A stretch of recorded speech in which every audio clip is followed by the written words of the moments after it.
Welcome दोस्तों in study जी के YouTube channel में CUET BEd इंट्रेंस एग्जाम 2022 के आज की क्लास 8 में हम लोग करंट एजुकेशन सिनेरियो के अंतर्गत शिक्षा नीति न्यू एजुकेशन पॉलिसी में दो शिक्षा नीति के बारे में पढ़ेंगे। 1968 जो शिक्षा नीति आई थी पहली, और 1986 जो दूसरी शिक्षा नीति आई थी, और 1992 में जो शिक्षा नीति का पुनर्विचार किया गया था, संशोधित किया गया था, उस पर आज हम लोग बात करेंगे, जिसमें हम लोग महत्वपूर्ण टॉपिक्स और महत्वपूर्ण क्वेश्चन को देखेंगे जो आपके एग्जाम में आने की संभावना है। तो यदि आप चैनल पर नए आए हैं तो चैनल को लाइक, सब्सक्राइब और शेयर कर दीजिएगा, और बेल आइकन को जरूर प्रेस कर दीजिएगा ताकि आने वाले वीडियो का नोटिफिकेशन आपको मिलता रहे। तो आइए स्टार्ट करते हैं। राष्ट्रीय शिक्षा नीति ये स्वतंत्र भारत की प्रथम शिक्षा नीति थी, और ये शिक्षा नीति कोठारी आयोग की सिफारिशों पर आधारित थी। इससे दो क्वेश्चन बनते हैं कि भारत की प्रथम शिक्षा नीति कौन सी थी। तो वह थी राष्ट्रीय शिक्षा नीति 1968, और इसकी स्थापना किसकी सिफारिशों पर की गई, तो इसकी स्थापना कोठारी आयोग की सिफारिशों के आधार पर की गई। इस शिक्षा नीति ने 17 आधारभूत सिद्धांतों को स्थापित किया और कहा कि भारत सरकार द्वारा इन सिद्धांतों के अनुरूप देश में शिक्षा का विकास करेगी। इस शिक्षा नीति के महत्वपूर्ण तथ्य और क्या क्या थे ये देख लेते हैं। कि शिक्षा को राष्ट्रीय महत्व का विषय घोषित किया गया। नेक्स्ट है कि 6 से लेकर 14 वर्ष तक के बच्चों के लिए अनिवार्य एवं निःशुल्क प्राथमिक शिक्षा की व्यवस्था की जाएगी। नेक्स्ट है कि शिक्षा पर केंद्रीय बजट का 6% व्यय किया जाएगा। नेक्स्ट है कि जो कोठारी आयोग ने सिफारिश किया था कि 10+2+3 का सुझाव दिया था कि इसको लागू करने के लिए, तो इस शिक्षा नीति में क्या किया गया कि 10+2+3 को संपूर्ण राष्ट्र में, यदि आपसे क्वेश्चन पूछा जाए कि 10+2+3 की सिफारिश किस आयोग ने की, तो इसका सही उत्तर होगा कोठारी आयोग। और 10+2+3 कब से लागू किया गया, किस शिक्षा नीति में लागू किया गया, तो इसका उत्तर होगा 1968 की शिक्षा नीति के तहत। और कोठारी आयोग ने जो त्रिभाषा सूत्र दिया था, त्रिभाषा का जनक जो थे कोठारी आयोग, और जो शिक्षा नीति थी 1968 में इसको लागू कर दिया गया। तो त्रिभाषा सूत्र को लागू करना और किस सेक्टर में लागू करना, माध्यमिक स्तर पर लागू करना। अब हम देखते हैं राष्ट्रीय शिक्षा नीति 1986। ये देश की दूसरी शिक्षा नीति थी स्वतंत्रता की। तो 1986 की राष्ट्रीय शिक्षा नीति के दस्तावेज में कहा गया कि यह शिक्षा नीति आने वाले वर्षों में भारतीय शिक्षा का मैगना कार्टा साबित होगा। इस शिक्षा नीति के दो भागों में बांटा गया। इस शिक्षा नीति को दो भागों में बांटा गया। कौन कौन से भाग? पहला में सुझाव था, दूसरे में कार्य योजना थे। सुझाव में 12 भाग थे, जबकि कार्य योजना में 24 भाग थे। पहला है कि प्राथमिक विद्यालयों में ऑपरेशन ब्लैक बोर्ड योजना के अंतर्गत 2 कमरों, 1 बरामदा और 2 शिक्षक, और 2 शिक्षक में भी 1 शिक्षक महिला का होना चाहिए। ये सिफारिश दिया गया ऑपरेशन ब्लैक बोर्ड स्थापित करने का। नेक्स्ट है कि जनपद स्तर पर एक आदर्श विद्यालय के रूप में नवोदय विद्यालय स्थापित करने की बात इस शिक्षा नीति में कही गई। तो 2 चीज़ें ध्यान रखिएगा, ऑपरेशन ब्लैक बोर्ड और नवोदय विद्यालय। ये नई शिक्षा नीति 1986 में इन दोनों की बात कही गई है। इसके अलावा 1995 तक 11 से लेकर 14 वर्ष तक के सभी बच्चों को उच्च प्राथमिक शिक्षा उपलब्ध करने का लक्ष्य रखा गया। इसके अतिरिक्त शिक्षक प्रशिक्षण हेतु जनपद स्तर पर जिला शिक्षा एवं प्रशिक्षण केंद्र, जिसे डैट कहा जाता है, की स्थापना की जाए। ये भी बात इस शिक्षा नीति में कही गई। इसके अलावा पूर्व बाल्यावस्था शिक्षा एवं परिचर्या, जिसे ECCE कहा जाता है, कार्यक्रम को चलाए जाने की बात इस शिक्षा नीति में कही गई। इसके अलावा 10+2 में व्यावसायिक शिक्षा का प्रावधान हो। इसके अतिरिक्त मूल्यों की शिक्षा के साथ साथ बालकों को गणित और विज्ञान की भी शिक्षा देने पर बल दिया गया। और शिक्षा की संरचना 10+2+3 पर आधारित होगी। इसके अतिरिक्त बाल केंद्रीय शिक्षा पर भी बल दिया गया। और इस नीति का प्रमुख उद्देश्य था कि सभी के लिए शिक्षा उपलब्ध कराई जानी चाहिए। तो इसमें आप ध्यान रखिएगा 2-3 बातें कि ऑपरेशन ब्लैक बोर्ड इस शिक्षा नीति से संबंधित था, नवोदय विद्यालय, और इसके अलावा डाइट और व्यावसायिक शिक्षा, ये सब चीज़ें इस पर विशेष रूप से ध्यान दीजिएगा कि ये सारे चीज़ें राष्ट्रीय शिक्षा नीति 1986 से संबंधित थी।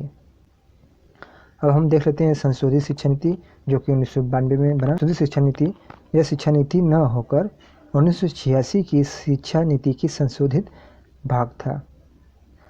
1990 में राममूर्ति समिति और 1992 में जनार्दन रेड्डी समिति का गठन किया गया और इन समितियों ने 1986 की शिक्षा नीति में जो कुछ सुधार किया जिसे 1992 की संशोधित शिक्षा नीति कहा जाता है। यदि आपसे पूछा जाए कि संशोधित शिक्षा नीति 1992 किस शिक्षा नीति का संशोधन करने के लिए बनाया गया, तो इसका उत्तर होगा शिक्षा नीति 1986।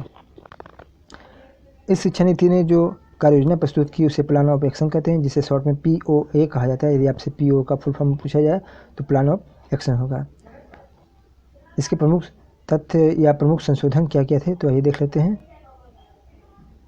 संशोधन में इसने बात रखा कि समग्र साक्षरता अभियान पर बल दिया जाए। इसके अतिरिक्त राष्ट्रीय साक्षरता अभियान कार्यक्रमों एवं मुद्दों से जोड़ा जाए।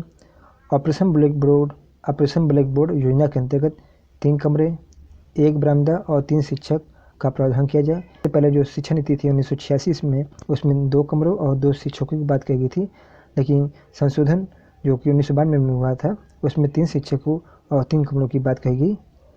इसके अतिरिक्त प्राथमिक माध्यमिक शिक्षा पर जनसंख्या शिक्षा पर विशेष रूप से बल दिया गया और इसके अतिरिक्त अखिल भारतीय तकनीकी शिक्षा परिषद AICTE को मजबूत बनाए जाने की बात कही गई और अनिवार्य एवं निःशुल्क शिक्षा के लक्ष्य को प्राप्त करने के लिए वर्ष 2000 तक राष्ट्रीय साक्षरता मिशन चलाया जाए। अब इससे रिलेटेड हम लोग अब हम शिक्षा नीति से संबंधित महत्वपूर्ण ऑनलाइन क्वेश्चन देख लेते हैं। पहला क्वेश्चन है कि भारत की प्रथम राष्ट्रीय शिक्षा नीति कब बनी, तो भारत की प्रथम राष्ट्रीय शिक्षा नीति वर्ष 1968 में बनी। प्रथम राष्ट्रीय शिक्षा नीति 1968 के अंतर्गत कितने वर्ष के बाल तक के बच्चों के लिए निःशुल्क एवं अनिवार्य प्राथमिक शिक्षा की व्यवस्था की बात की गई, तो 14 वर्ष तक के बच्चों के लिए अनिवार्य एवं निःशुल्क शिक्षा की बात कही गई। नेक्स्ट क्वेश्चन है कि राष्ट्रीय शिक्षा नीति 1968 किसकी संस्तुतियों या सिफारिशों पर आधारित थी, तो ये इसका सही उत्तर हो जाएगा कोठारी आयोग। नेक्स्ट क्वेश्चन है कि राष्ट्रीय शिक्षा नीति 1968 में किस भाषाई फार्मूला को स्वीकार किया गया, तो जो फार्मूला था वे त्रिभाषाई फार्मूला को स्वीकार किया गया। त्रिभाषाई फार्मूला के अंतर्गत स्थानीय भाषा आता है, मातृभाषा और एक विदेशी भाषा आता है। राष्ट्रीय शिक्षा नीति 1968 के अंतर्गत किस एक राष्ट्रीय ढांचे के आधार पर शिक्षा को स्वीकार किया गया, तो 1968 की शिक्षा नीति में 10+2+3 राष्ट्रीय ढांचे को स्वीकार किया गया। किस प्रधानमंत्री के शासनकाल में राष्ट्रीय शिक्षा नीति 1968 के प्रारंभ किया गया, तो वह थी श्रीमती इंदिरा गांधी। नेक्स्ट क्वेश्चन है कि राष्ट्रीय शिक्षा नीति 1968 का मुख्य योगदान है, तो राष्ट्रीय शिक्षा नीति का मुख्य योगदान था मुक्त विश्वविद्यालय, नवोदय विद्यालय और operation black board.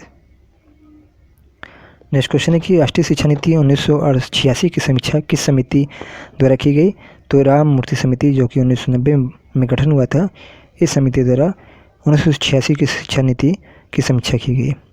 Next question है कि राष्ट्रीय शिक्षा नीति 1986 का लक्ष्य क्या रहा, तो इसका लक्ष्य जो रहा वह राष्ट्रीय पाठ्यक्रम और शिक्षा का समान अवसर उपलब्ध कराना।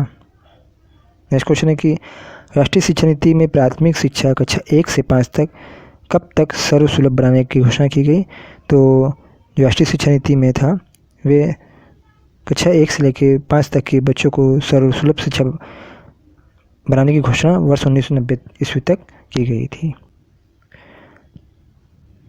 मेन इम्पॉर्टेंट क्वेश्चन है कि कथन से संबंधित भी क्वेश्चन आते हैं, तो ये कथन है कि शिक्षा वास्तव में एक उत्तम निवेश है किस शिक्षा नीति से संबंधित है, तो ये राष्ट्रीय शिक्षा नीति 1986 से संबंधित है। नेक्स्ट क्वेश्चन है कि समानता के लिए शिक्षा की बात किस राष्ट्रीय शिक्षा नीति के अंतर्गत की गई, तो राष्ट्रीय शिक्षा नीति 1986 के अंतर्गत की गई। नेक्स्ट क्वेश्चन है कि किस शिक्षा नीति में उच्च स्तर पर खुले विश्वविद्यालय ओपन यूनिवर्सिटी की स्थापना पर बल दिया गया, तो राष्ट्रीय शिक्षा नीति 1986 के अंतर्गत उच्च स्तर पर ओपन यूनिवर्सिटी खोलने की बात पर बल दिया गया। नेक्स्ट क्वेश्चन है कि राष्ट्रीय शिक्षा नीति 1986 की कार्य योजना प्लान ऑफ एक्शन नामक दस्तावेज किस वर्ष प्रकाशित किया गया, तो ये जो प्रकाशित किया गया था राष्ट्रीय शिक्षा नीति 1986 में प्रकाशित किया गया था। नेक्स्ट क्वेश्चन है कि भारत की दूसरी राष्ट्रीय शिक्षा नीति कब घोषित की गई, तो मई वर्ष 1986 में घोषित की गई देश की दूसरी राष्ट्रीय शिक्षा नीति। किस प्रधानमंत्री के शासनकाल में भारत की दूसरी शिक्षा नीति घोषित की गई? तो राजीव गांधी के समय दूसरी शिक्षा नीति घोषित की गई, जबकि प्रथम राष्ट्रीय शिक्षा नीति श्रीमती इंदिरा गांधी के समय घोषित की गई थी। नेक्स्ट क्वेश्चन है कि ऑपरेशन ब्लैक बोर्ड किस राष्ट्रीय शिक्षा नीति के सुझाव पर प्रारंभ किया गया? तो राष्ट्रीय शिक्षा नीति 1986 के प्रावधान पर इसका लागू किया गया था। ऑपरेशन ब्लैक बोर्ड की स्थापना कब हुई? तो इसकी स्थापना 1986-87 के दरमियान की गई। नेक्स्ट क्वेश्चन है कि किस राष्ट्रीय शिक्षा नीति में राष्ट्रीय संरचना 10+2+3 अपनाने पर जोर दिया गया? तो राष्ट्रीय शिक्षा नीति 1986 के अंतर्गत। नेक्स्ट क्वेश्चन है कि राष्ट्रीय शिक्षा नीति 1986 में पहली बार किस शिक्षा की बात की गई? तो वे कंप्यूटर शिक्षा की बात पहली बार 1986 की शिक्षा नीति में कही गई। नेक्स्ट क्वेश्चन है कि राष्ट्रीय शिक्षा नीति 1986 को कितने भागों में बांटा गया? तो 12 भागों में बांटा गया। क्वेश्चन है कि राष्ट्रीय शिक्षा नीति 1986 में आदर्श विद्यालय के रूप में किस विद्यालय की स्थापना की सिफारिश की गई? तो वह नवोदय विद्यालय की स्थापना भी सिफारिश की गई। नेक्स्ट क्वेश्चन है कि डायट जिला शिक्षा एवं प्रशिक्षण केंद्र की स्थापना किस शिक्षा नीति की सिफारिश पर की गई? तो राष्ट्रीय शिक्षा नीति 1986 की सिफारिश पर की गई। नेक्स्ट क्वेश्चन है कि राष्ट्रीय शिक्षा नीति 1986 के अनुसार शिक्षा क्या है? तो जो राष्ट्रीय शिक्षा नीति 1986 के अनुसार शिक्षा जो है एक राष्ट्रीय कार्यक्रम है, नेशनल प्रोग्राम है। नेक्स्ट क्वेश्चन है कि पर्यावरण के प्रति जागरूकता पैदा करना किस शिक्षा नीति का प्रमुख घटक है? तो राष्ट्रीय शिक्षा नीति 1986। नेक्स्ट क्वेश्चन है कि संशोधित शिक्षा नीति कब घोषित की गई? तो संशोधित शिक्षा नीति वर्ष 1992 में घोषित की गई। इसके अतिरिक्त अगला क्वेश्चन है कि संशोधित शिक्षा नीति 1992 में प्राथमिक शिक्षा को कब तक सर्वसुलभ बनाने की घोषणा की गई? तो वर्ष 2000 तक इसको सर्वसुलभ बनाने की घोषणा की गई। नेक्स्ट क्वेश्चन है कि संशोधित शिक्षा नीति 1992 में किस शिक्षा नीति पर विशेष रूप से बल दिया गया? तो जनसंख्या शिक्षा पर विशेष रूप से बल दिया गया। नेक्स्ट क्वेश्चन है कि राष्ट्रीय शिक्षा नीति 1986 की समीक्षा के लिए भारत सरकार ने किसकी अध्यक्षता में कमेटी गठित की गई? तो आचार्य राममूर्ति समिति की अध्यक्षता में एक समिति गठित की गई थी जो राष्ट्रीय शिक्षा नीति 1986 की समीक्षा करने के लिए थी। नेक्स्ट क्वेश्चन है कि आचार्य राममूर्ति समिति का गठन कब किया गया? तो इसका जो गठन किया गया 7 मई 1990 को किया गया। आचार्य राममूर्ति समिति ने अपना प्रतिवेदन सरकार के समक्ष कब प्रस्तुत किया? तो 26 दिसंबर 1990 में इन्होंने अपने प्रतिवेदन रिपोर्ट सौंपा, जबकि इसका गठन हुआ था 7 मई 1990 में हुआ था। तो यदि आपको ये वीडियो पसंद आया तो चैनल को लाइक, सब्सक्राइब और शेयर जरूर करें।